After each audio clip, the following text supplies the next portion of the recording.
When you've got a roar at Lord's, there's, 38,000 people there. When you've got a roar in Sydney, there's 48,000 people there.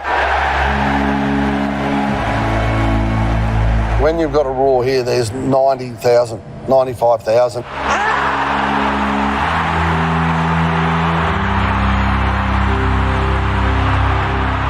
Once you're out there, the energy level's amazing, and then all of a sudden the noise starts building and building and building. I just remember the noise. I just remember the absolute noise. Great roars for marking and tackling and bumping. There's no atmosphere like it anywhere in the world at any other stadium, I'm sure.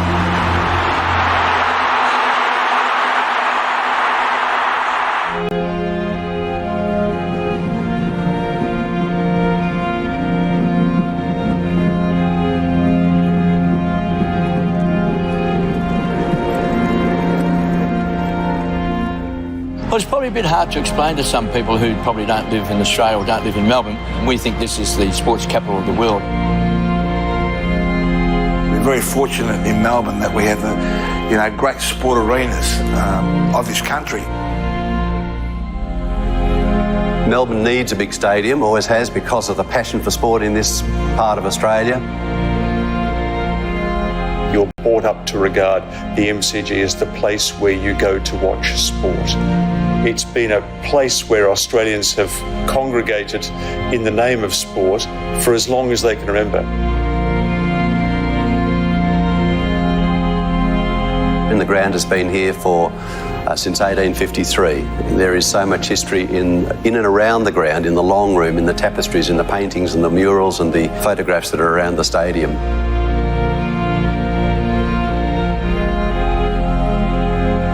There's a sports museum there about the Olympics of cricket, the AFL football. There can't be many stadiums around the world where simply the name of the arena is a kind of guarantor of an experience.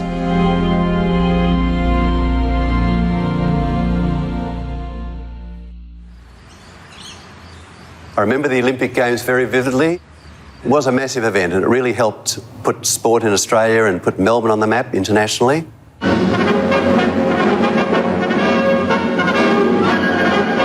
Australia in the last decade has taken an ever-increasing role in world sport, and it is fitting that the 1956 Olympic Games are to be held in Melbourne.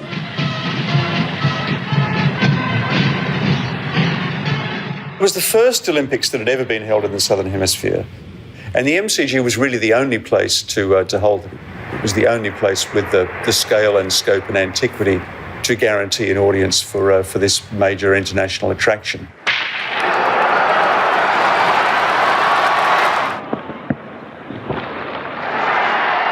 A lot of the international athletes that came to Melbourne for the Games, particularly some from the Eastern Bloc countries, actually defected and stayed here after the Games. It probably helped to establish Melbourne as the massive cosmopolitan city it is today.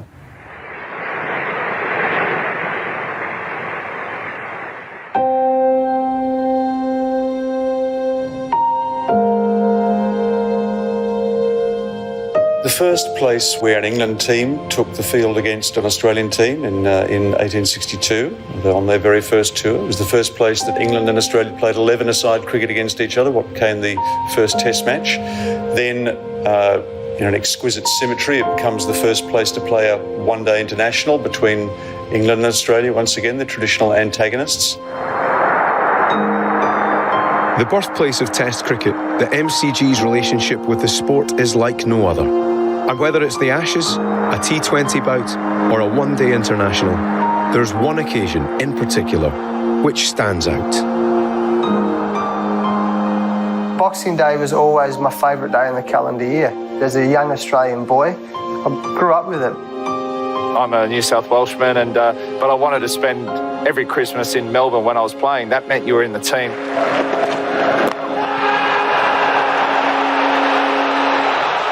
A lot of people in Australia are kind of casual cricket supporters, but they always know that the Boxing Day Test match is on, and they're in that kind of postprandial stupor from Christmas, and if they can't get to the ground, they slump in front of the television to watch it. Imagine hitting a 4 on Boxing Day. Imagine hitting a 6 on Boxing Day. The whole world's watching you, you know? There's nothing like a good old Boxing Day stoush between Australia and England. Hit him on the toe. He's getting him. He's taken a run. A great win for England at the MCG.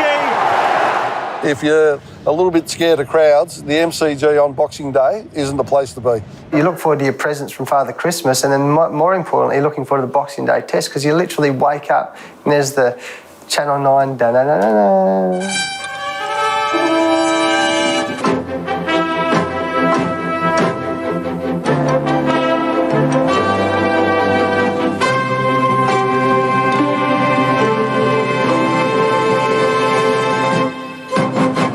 Welcome to the Melbourne Cricket Ground. Lots of enthusiasm, lots of excitement around Boxing Day Test match, one of the great cricket events in the world. I remember in 1981, I was 11 years old. There was the famous Test match, Australia versus West Indies. That was an amazing day's cricket because it started off with Australia batting in dire circumstances against probably the best fast attack that man for man that any team has put into the field. They were absolutely put to the sword. Then Kim Hughes came in. Good shot. A fine shot and a great 100. That. Australia had a moderate total and they needed wickets against the West Indies, who were a fantastic side. After Australia were bowled out for 198 in the first innings, the West Indies went into bat before stumps.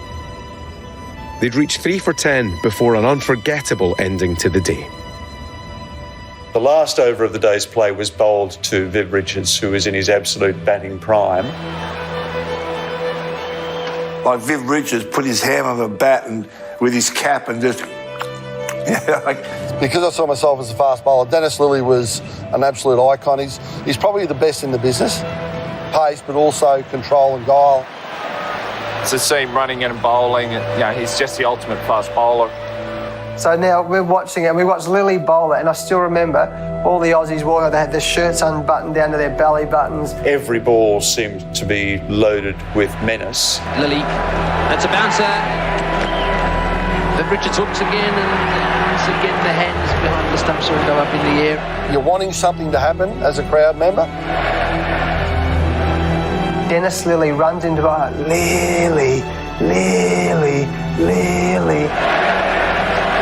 You could have been here to hear the roar of the crowd when the stumps were shattered. He's bowled him! He's bowled him! The last ball of the day! Dennis just kept running off the field, and he's running, and the crowd's coming on. And the last ball of the day. Bowls Viv Richards' last ball of the day. Imagine being able to do that one day. Kim Hughes 100, Dennis Lillee bowls Viv Richards' last ball, the crowd goes mad, you're an Australian cricketer. Imagine doing it at the MCG. That was the day I want to be a Test cricketer, no doubt.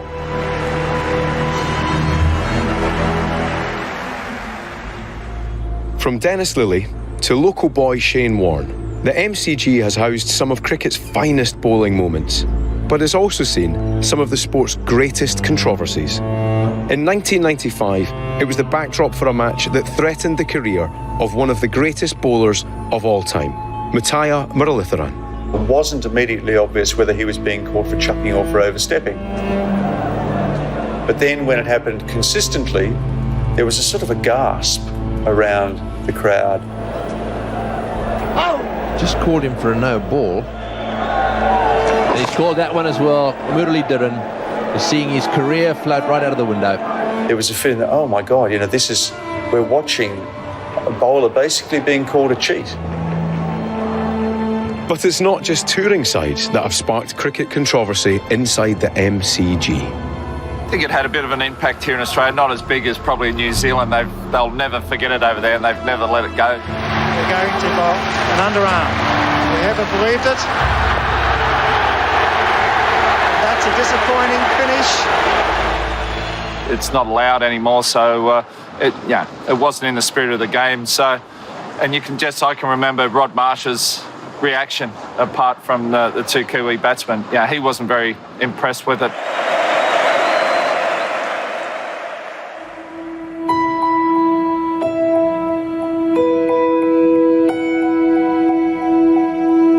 The importance of the day isn't lost on the players. I never felt nervous. I felt very excited. I couldn't wait till I got up in the morning, couldn't wait till I had breakfast, couldn't wait till I jumped in the car or on the tram or the train. Couldn't wait to get here. Well, you actually float out because you've been building up.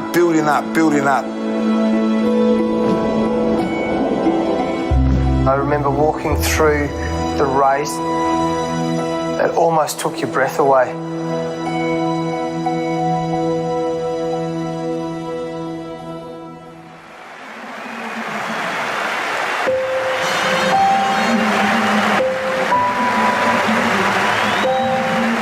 I remember walking out to bat and the crowd is so loud, it almost lifts you out. I remember just telling myself, one cue, sharp, sharp. The first ball of that innings, I just went, sharp. Good start, driving beautifully, Justin Langer. We got to lunch and Haydos and I were still batting, but we weren't many runs. Mate, I said, I've got no energy. I can't hit the ball off the square. And then the second session, it was like, it's like playing a 2020 match. Oh, he's hit that one. He's hit that one beautifully. And again, and uppishly played, and another 4. Because they thought I was the little white Viv Richards. That is 50 for Justin Langer. Whether you're playing club cricket or charity cricket or one day or test cricket, getting 100 is like what I live for. So I hit it, it's like, and it hasn't even gone for 6 yet. Oh, he's gone for it. This could be 100. This could be it. He's hit it for 6. What a way to go. I just remember the noise. I just remember the absolute noise. You go back historically, statistically, a lot of people get out just after they get to 100. But Brian Lara advice, have a good day, young fella. Have a great day. That will be 250 for Justin Langer. I scored 250, Boxing Day test. Hit a 6 to bring up 100. In front of a big crowd against England, mate, it doesn't get much better than that.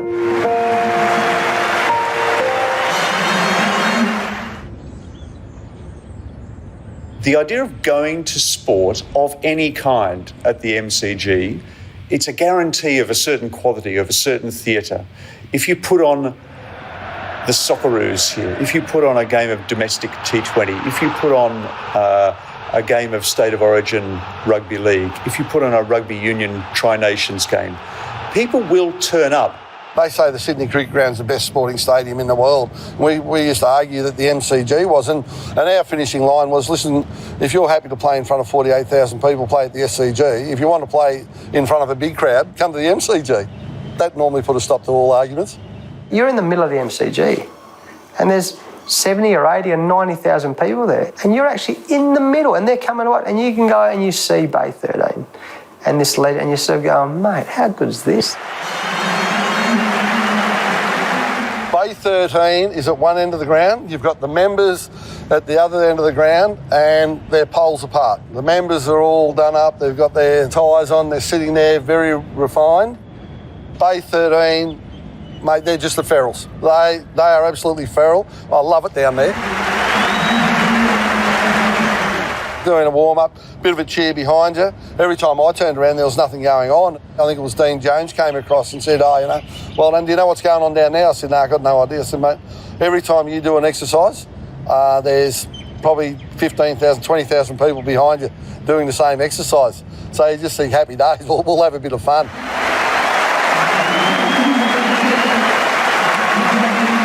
We love Merv Hughes. He's a courageous warrior on the field. Beautifully taken. What a magnificent catch. He was also a brilliant person off the field.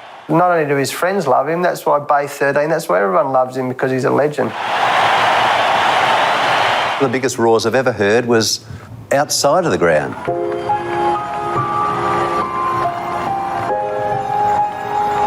It was the finish of the marathon in the Commonwealth Games in 2006 when Melbourne was the host city. And I was standing at the footbridge just outside the stadium when the lead runners came over the bridge to enter the stadium for the final lap, and Karen McCann of Australia was coming second. And as they entered the stadium, I could hear the roar from outside the ground. It was unbelievable. What a roar!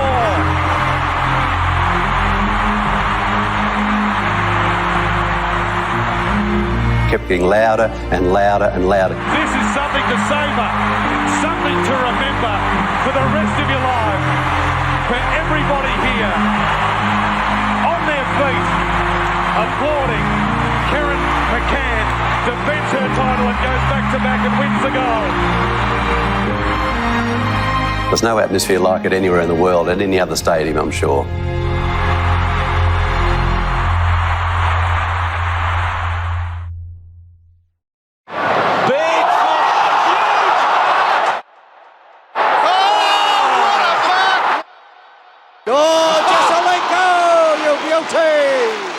Australian rules football in Melbourne is a religion. It dominates everything in this country, particularly in the eastern states and the southern states. Absolutely dominates. It's huge. Even like a weekly game, get the right two clubs there, you get 80,000 people there on a Friday night. Cold, miserable night. People just love going to the MCG because that's the stage. And it doesn't get any bigger than the AFL Grand Final. To play in the Grand Final, that's the pinnacle for any sports person. There's a tremendous amount of pressure that's on people. You get one chance at it, may never come again. The MCG is just a wonderful ground to play because you can't hide. Everything that you do on that day, people will remember forever, ever. If you pay the price today, tomorrow will look after itself. Pay the right price.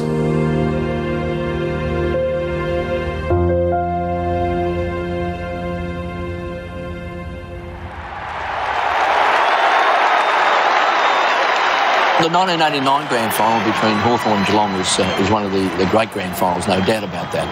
MCG only holds 110,000, maybe 100,000 these days. And I reckon 500,000 people were there. With Australian rules football, there's a great roar to start the game, but there's a lot of things that happen, for the next 2 hours, All of a sudden, when that ball got bounced, it's just unravelled. The whole game just started with a bump.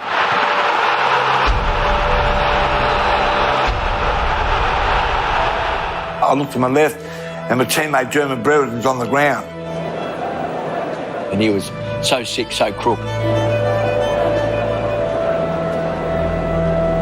And then the roar goes on this side is that Gary Ablett's taken the mark, he's kicked the goal. We're supposed to be kicking the goal. I'm supposed to be kicking the goal. About 10 minutes later, he bobs up and he takes the mark and kicks a goal. Down in the first 15 seconds of the game. Second goal from 25 metres out. He's put it through. Game was on. And I kicked the goal, and as you kick a goal, the gladiator, it's like Russell Crowe comes out, A lot of players got knocked out. John Platten got knocked out early in the game, their champion rover. Robert Di-Domenico had punctured lungs. And my voice was going like this. So I'm running around the MCG going, hey, kick it to me. And people going, are you all right? Yeah, I'm all right. At one stage, I think I had two Geelong players in a headlock, and one Geelong player's holding my head and punching my head in. If I let go, I'm going to find myself on the ground. It was a brutal, brutal game. Players just stood their ground, did what they had to do from both sides. A lot of Geelong players got hurt as well. Hawthorn managed to hang on. Dream of back-to-back pennants is all but there as far as the Hawks are concerned. There's the siren. Hawthorn has won it by 6 points. People have said to me many times, what's it like to win a premiership? And I was fortunate enough to win 5. It's relief. As As soon as the siren went, I collapsed. Being part of Hawthorn's first ever back-to-back, it was an achievement, you know.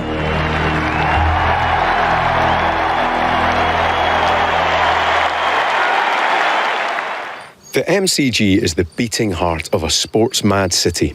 It's where many of sport's greatest athletes have entertained and made history. None more so than a local boy who happens to also be one of the best bowlers of our time. If you needed a wicket, you just throw the ball to Shane. Warne at the MCG was one of those extraordinary sporting occasions where you didn't so much go to the cricket to watch the game as to watch Warne's influence on it. Couldn't take your eyes off the TV because he's a genius. That will be a 5-wicket haul for Shane Warne. This particular test match was where Warne announced himself as the coming man to Australian audiences. Perhaps the most memorable wicket of all was the flipper that he bowled to Richie Richardson that went along the ground. It was a ball that had been invented in the 1930s.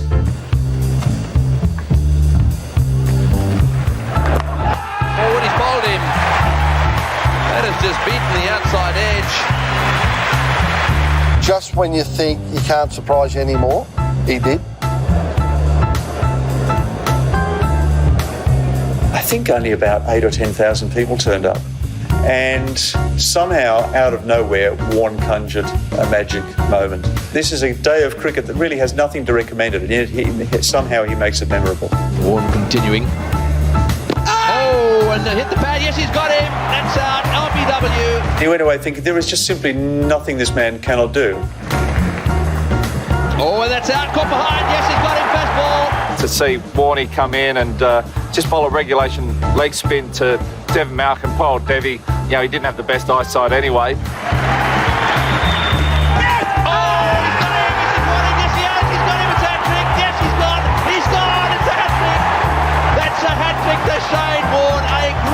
In his career. It culminated here in 2006 when he broke the wicket-taking record. Got him! There it is! Wicket number 700! And they can't catch him! He went running and I was the first one to grab him because I thought I might be able to get into the memorabilia piece. I might be able to get a bit of commission for the memorabilia piece. Most people in a test career have a purple patch of maybe 12 to 18 months. And Shane Warne had a purple patch for 18 years. I don't know who wrote his scripts, but they did a pretty good job.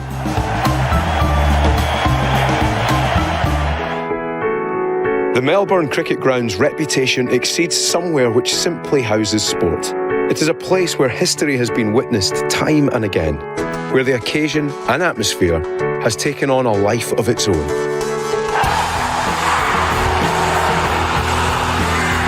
Always been the biggest. It's always been the grandest. It's the one with the greatest antiquity, dating back, of course, to 1877. It's the scene of so many of the great occasions. It certainly stands out as the ultimate sporting venue in Australia and one of the standout stadiums in the world.